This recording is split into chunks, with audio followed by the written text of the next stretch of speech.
వెళ్ళిపో. అప్పు ప్లీజ్ రా, అలా అనుకురా. నన్ను ఒకసారి చెప్పనీరా.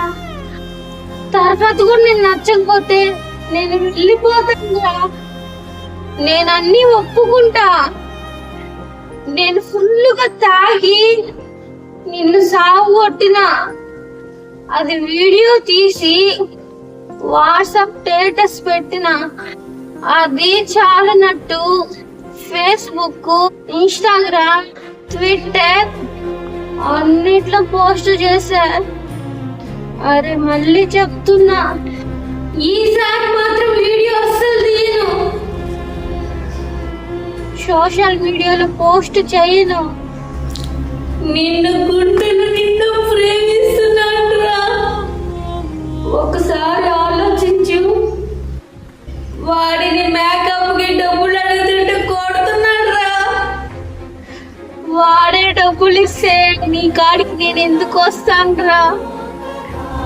సరే, నిన్ను కొట్టకుండా తిట్టకుండా నేను ఉండలేనురా. నా వల్ల కావడం లేదురా. నాకు నిద్ర కూడా రావడం లేదురా.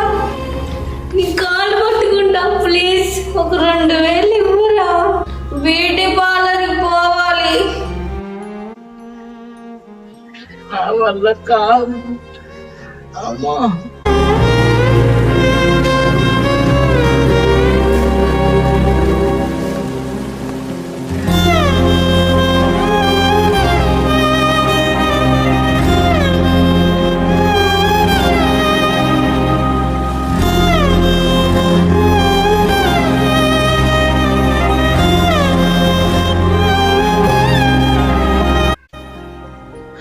తుఫాన్ వచ్చే ముందు గాలి వస్తుంది,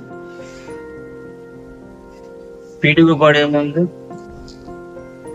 ఉరుము వస్తుంది. దేవుడు ప్రతి కష్టానికి ముందు ఏదో ఒక సిగ్నల్ ఇస్తాడు. కానీ నీలాంటి అమ్మాయి నన్ను కొట్టడానికి వస్తున్నప్పుడు సిగ్నల్ ఎందుకు ఇయ్యడే?